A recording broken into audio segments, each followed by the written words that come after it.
All right, so it is the tech track. There will be some technical parts of the presentation, but we're a little crossover here, I suppose. But that's what the e-commerce world is. So we're not in a recession right now officially, but there are a lot of businesses that are suffering. They might be, we've heard phrases like a, recession that just affects certain industries, right? Sort of a rolling recession that's not affecting the entire economy at once. We also hear a lot of talk about maybe we're going to have a soft landing from all the interest rate issues this year, and we don't know, right? Maybe we will. There's a lot of risks out there. So a hot topic with a lot of people right now is thinking about how to respond to economic downturn, and there are a lot of advertisers right now, a lot of Magento merchants that are struggling, that are in the middle of a downturn that's affecting their business. So Brent introduced me already, but just a little bit of background. Before running a paid-ad management company, I was vice president of IT and e-commerce for almost a decade. We launched a Magento 1 site in 2008. We launched a Magento 2 site in 2016. So I've been on the tech side of things, been on the business side of things, just crossover between the worlds.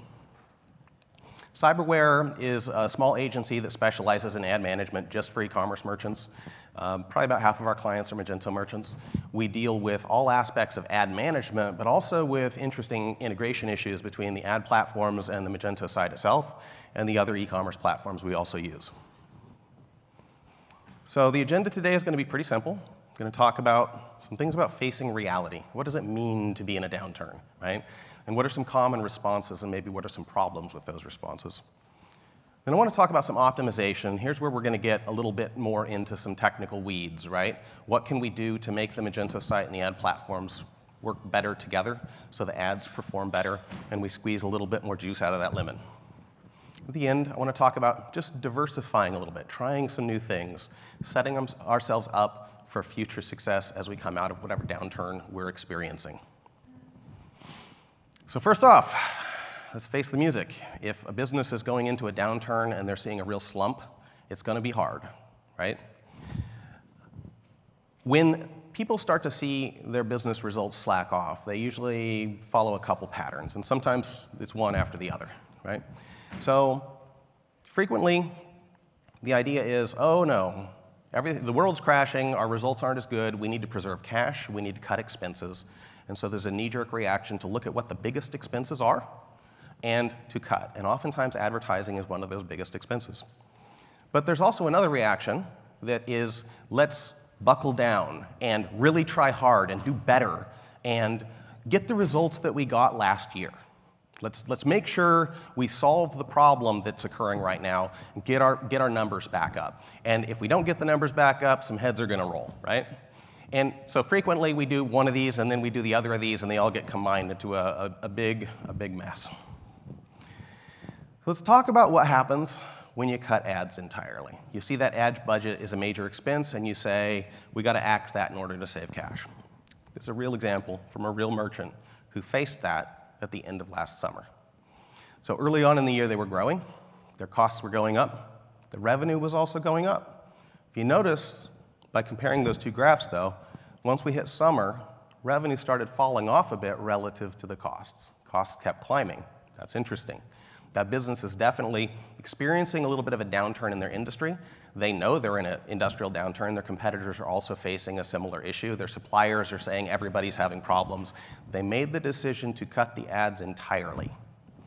And you can see ads cut, revenue cuts. A few weeks later, they realized that was a mistake. They reversed course. They turned the ads back on. The reason this was a mistake is they were in a scenario where they were basically spending $1 and getting $3 back. So they thought they were going to save a whole lot of those dollars they were spending, but then they lost a whole lot of those $3 they were spending in ad-generated revenue after accounting for product costs and ad costs.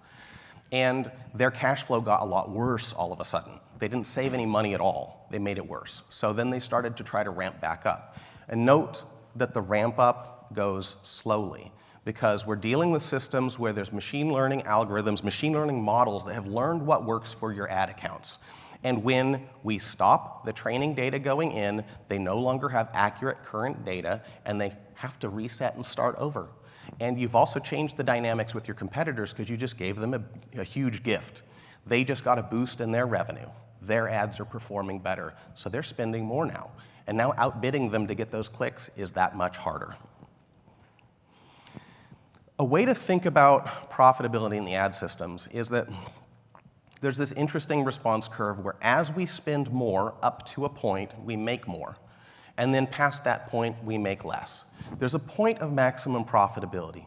The point of maximum profitability really has to do with the crossover of when the increasing marginal costs of outbidding your competitors for more clicks crosses the point where you're no longer making profit on each additional product you sell, right? So there is a point where you're making the absolute maximum profit that you can on a given ad account, on a given campaign. And where this is different for different businesses, but there is a point where you're maximally profitable. If you're at that point on the graph here, B, you're doing great. If you're up at A, you're overspending on clicks that aren't generating profit. If you're down at point A, you're underspending and leaving money on the table. So in a downturn, what happens is the opportunity available to you, it shifts, it diminishes. The curve changes. And if you were spending at that point B before, that optimal point of profitability is no longer at the same budget level. You have to cut to stay optimally profitable, but you'll be generating less profit than you were before. But any other point of spending, any other budget amount, is actually going to cost you more. So that's the best choice to make if you're optimizing for short-term profitability. So think about the idea of maybe accepting the middle ground here. You don't want to cut ad budgets entirely. You don't want to turn advertising off to save money. But you're probably going to have to cut your budgets, right? You're not going to achieve last year's results because that opportunity is not available to you right now. We're in a competitive landscape. We have to outbid competitors for results. They're all struggling with the same thing. You're not going to get that.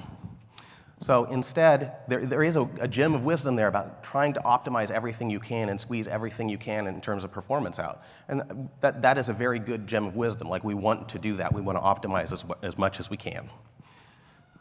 So let's get the best results we can. Let's think about some things to squeeze some more juice out of the lemon.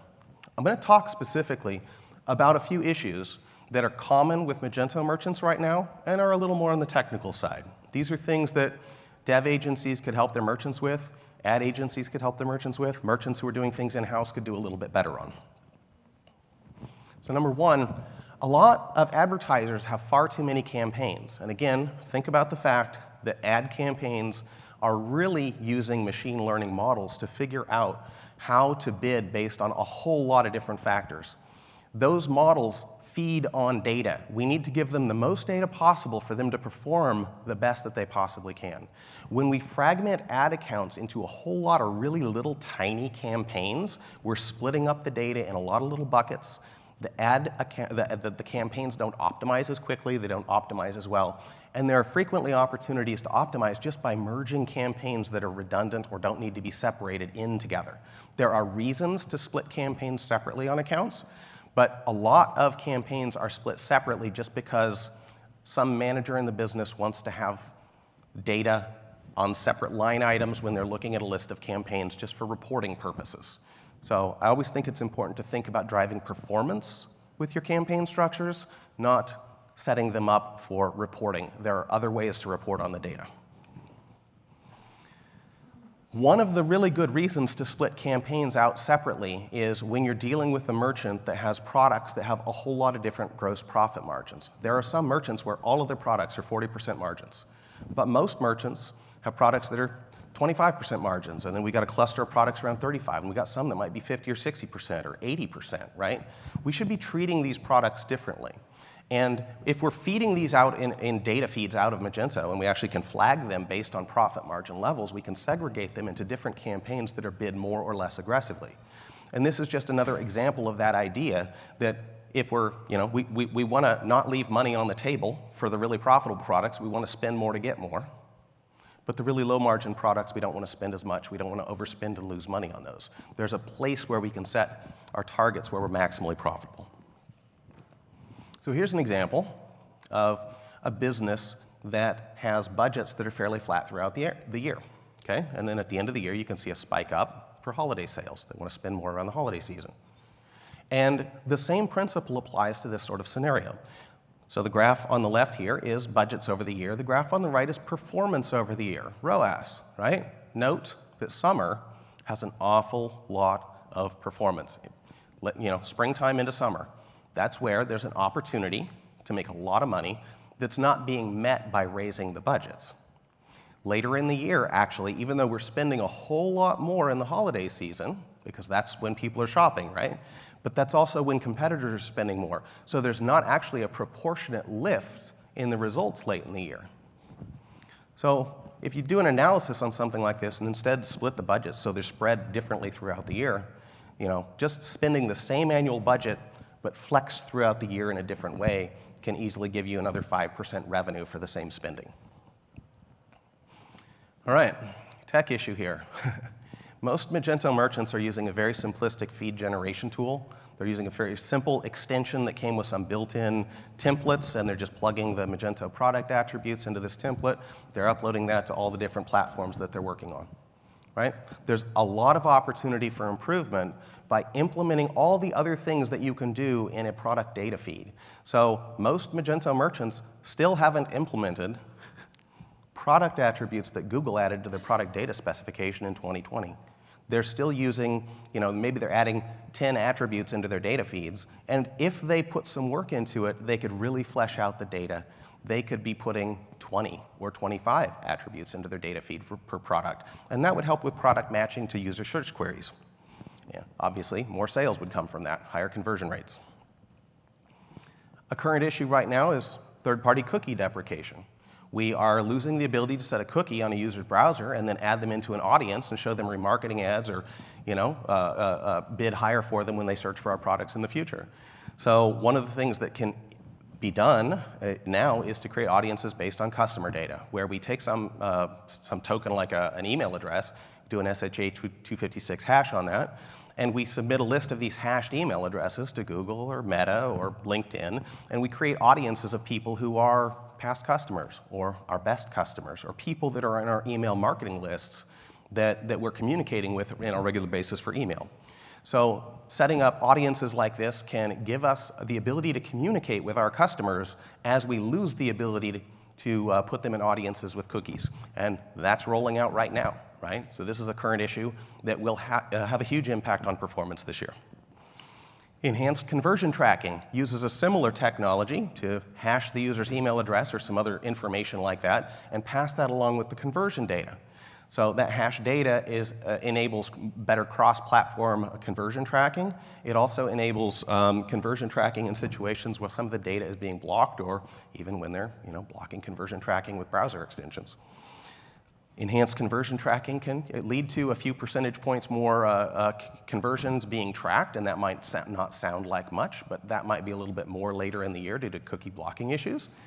Also, if you're just a few percentage points more efficient in feeding data into those machine learning models, they get better than your competitors, and there's a snowball effect over time. Over on the Meta platform, it's even easier. You don't even have to set much up. You can just flip a couple checkboxes, and the Facebook pixel will pay attention as people are going through checkout and they realize the person's typing in an email address. I'm just going to grab that. It's going to be hashed in JavaScript in the browser, so it's never shared off-site with anybody else. But then that hashed value passes over to Meta, and they can attribute conversions in situations where they would otherwise be blocked and be more efficient at running the campaigns in the future. Server-to-server tracking is something that almost nobody has implemented across all their ad platforms. Some people have set up the Facebook conversion API. It's a really interesting thing where we're still doing the front-end JavaScript conversion tracking, but we also have a server-to-server channel on the back end. It doesn't go through the browser at all, can't be blocked. We pass some of that same information, some hash tokens about who the user was, some information about what was in the shopping cart, the value of the purchases, and we can maybe pass tax, shipping, other information like that. And that data on the back end, on the ad platforms, can then be patched in to improve the training of the machine learning models. So just real quick, some other low-hanging fruit. How about product disapprovals? Are any of you have like 10% of your products in merchants that are disapproved? What about the Facebook catalog? Fix the data issues there and you might have a 10% boost in revenue overnight. Brand advertising. There's a lot of companies that think that they shouldn't advertise on their brand keywords because those people are going to come buy from them anyway. Go check the click-through rates on people that are searching for your brand keywords and see how many of them aren't actually clicking on your organic result, right? It's an issue. Your advertisers are advertising on your keyword. Your competitors are advertising on your keywords, and maybe you should too. So how about SEO? SEO is a good one.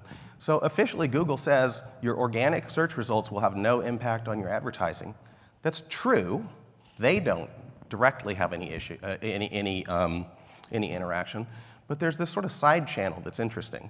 If you have organic results and paid ad results on the same search engine result page, a user is more likely to click on those. You've knocked an extra competitor off that search result page. You have higher click-through rates.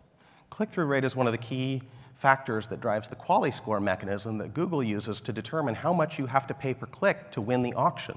So if you get a slight quality score advantage through the increased click-through rate, you get cheaper cost per click. That's a financial factor that's going to influence your bottom line and influence the ROAS of your ads.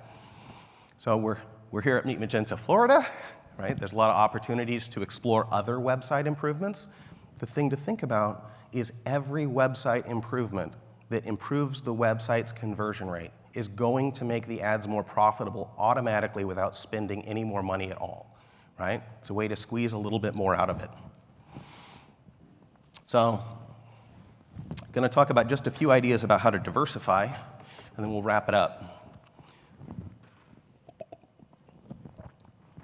If we think about what to do here, what else can we do? What can we try to do that we're not doing already? Other ad platforms, other opportunities. It's hard because every business is different. Like our customers are on different platforms, and there's no common answers that are true for every business. So I'm just going to give a few thoughts, maybe talk around some of the issues. First off, maybe think about focusing on that lower funnel. If you're in a downturn, this is the time to think about platforms where people are actually searching for products, some vague brand building advertising on social media that might pay off in the future. Maybe that could go for a while. We can turn that back on next year, right? A lot of merchants are advertising on Google, almost everybody. But a lot of people don't advertise on Microsoft, and that's a little strange to me. It's really easy to set up a Microsoft Ads account. People on Microsoft are searching for products. It can be really, really profitable in some industries. Like a lot of people have Windows computers that are locked down and they can't upgrade their search browser, right? They're the browser, so they can't change their search, all that sort of stuff. So they just default into using a Microsoft product and ending up on Bing search. A lot of government workers, a lot of people in industrial situations where they can't change anything on their computer. It can be really useful in B2B contexts to advertise on Microsoft Ads. A lot of Magento merchants also don't sell on Amazon, or if they do, they have a resistance to advertising because they're already paying so much in all these extra fees to Amazon. But you can set up some really simple Amazon campaigns that are bid at a really low level and target them for a really high return on ad spend and increase your Amazon sales fairly easily. The fact that a lot of people don't want to do that actually is wonderful for those of us who do. There's a lot of opportunity there. And when you think about like what to try, think about, well, you know, if something's working well on one platform, is there a way we could duplicate this to other similar platforms? So if you have search data on Amazon ads about what people are looking for there and converting on, those search terms might work well on Google as well, right? If you've got some things that are really hot products that are working somewhere, maybe, you know, on your Google account, and you know what's selling really great and what's the hot thing, well, setting up some social media ads that are more direct response and not as, you know, not the fluffy brand building awareness stuff that's going to get you results down the road, but this is the product that's selling right now today. Get some direct response social media ads going on those key products. You know, set up some carousels with your top sellers. There's always opportunities like that to expand what works on one platform to others.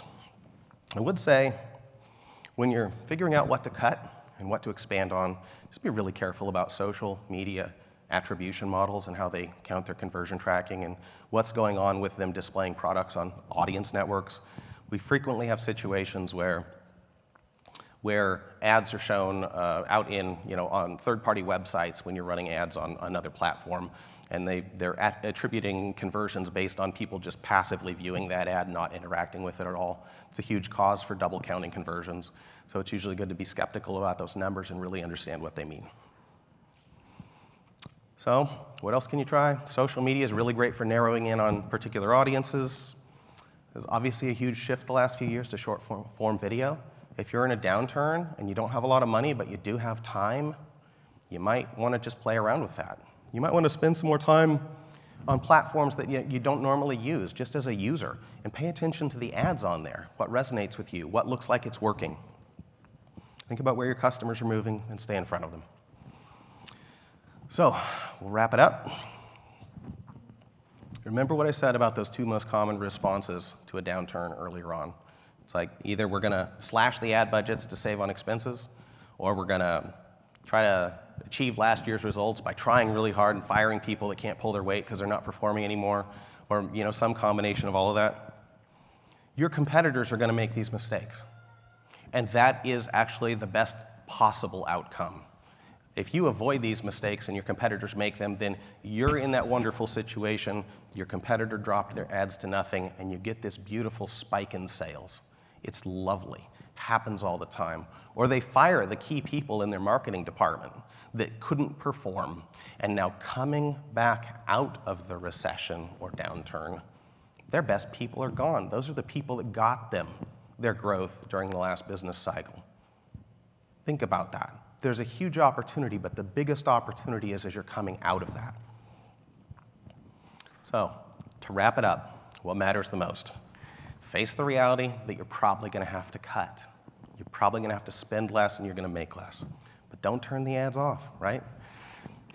Optimize more for short-term profit. Optimize for lower funnel ad results. Modernize all those ad integrations. Like, a lot of those things aren't going to make a night and day difference in your business, but an extra 3% performance here and 6% performance there and 5% performance there on different things that you do, that adds up to real money when you make a lot of those improvements.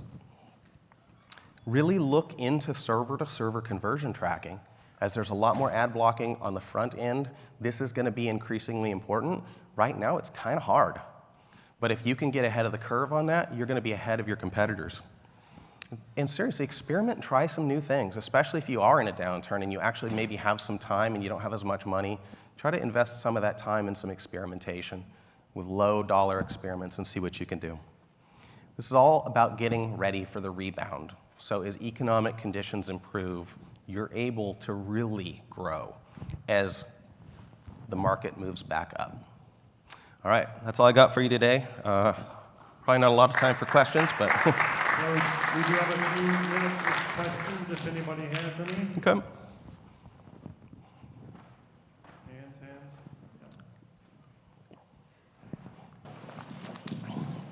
Hello, my name is Gala, and I'm not native speaker, so sorry if something will be not really understandable, but I have a question. It's a great idea and a really supportive that you need to check the whole pipeline to understand where you're losing your conversion actually, because sometimes, and I used to be a CMO of the biggest media in Ukraine, I saw like we were just using the traffic, getting that, and then in the end we see like, okay, we get nothing. We sold one pillow, and it's like kind of stupid because if we will pay real money, it will be like a few thousands of dollars for advertising for one pillow sold. Mm-hmm. So yeah, I really believe strongly that people sometimes just not checking where they're losing their traffic. But what instruments of that checking you are providing? For example, when you're working with a client and you are saying, okay, you need to optimize everything, but actually, who is optimizing that? Who is making all this audit, who is making like not just a good advice, but make things happen? Because implementation, like everything, you can advise whatever. So who is doing that? Okay, so let me just restate. You're asking, like, in a situation of all these different improvements to potentially make, who's doing that audit, who needs to drive those projects forward, all that sort of thing. Man, I don't think there's one answer to that because every organization is structured differently. They have different vendor relationships with the other people involved in their team. So, when we're dealing with something like that, we're getting in the middle of that and making recommendations, but also there are things that are out of our control that we need the website developers to do. So we need to convince the e-commerce company that they need to involve their developers. So we have to build a case for it and just work through that, the politics of that, right? Then there's other things like the server-to-server conversion tracking. Well, Magento has some pretty decent APIs. We've got some pretty good code. If we get our client to give us a Magento REST API integration with access to the customer and order information, we can actually grab all that information, format it appropriately, and feed it into all the ad platforms. So there's things like that that don't even require customization on the site, and they're as easy as just setting up access. So it depends. It depends on the tech stack, what they've already got implemented, and just the skills of all the partners involved. All right. All right, and there's some other good examples of selling pillows in the U.S. if you want to. No political jokes. Hello, my name is Wesley. I'm just curious. I'm new to the Magento space as a merchant, client side. Have you seen any Magento clients use DMPs to prepare for a cookieless future? If not, what are some other alternatives? Well, there's all sorts of stuff going on out there, right? So yeah, for sure. But again, I mean, there are just issues of scale. We've got Magento merchants all over the place. We got Fortune 500 companies, we've got really small mom and pop businesses, and their ability to use different platforms or different features there, different options for how they can deal with those issues, different options for how they can aggregate customer information and stuff. It's just it varies all over the board. So a lot of times I like to default to what's the lowest common denominator, what's the easiest, because you can get the easy stuff turned on first and fast, and you don't need to deal with complex integrations. And again, going back to just simple API integrations, you can pull audience information, past purchasers directly out of Magento very easily and upload it to fan it out to all the ad platforms you want to, actually very easily. It's not as complicated as most people think, and there are a lot of options out there for doing it. There's just a ton of them.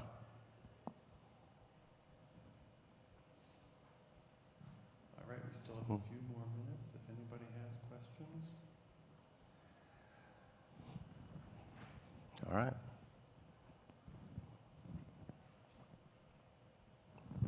Anybody? All right. I think we're done, Brent. Thank you. All right, thank you.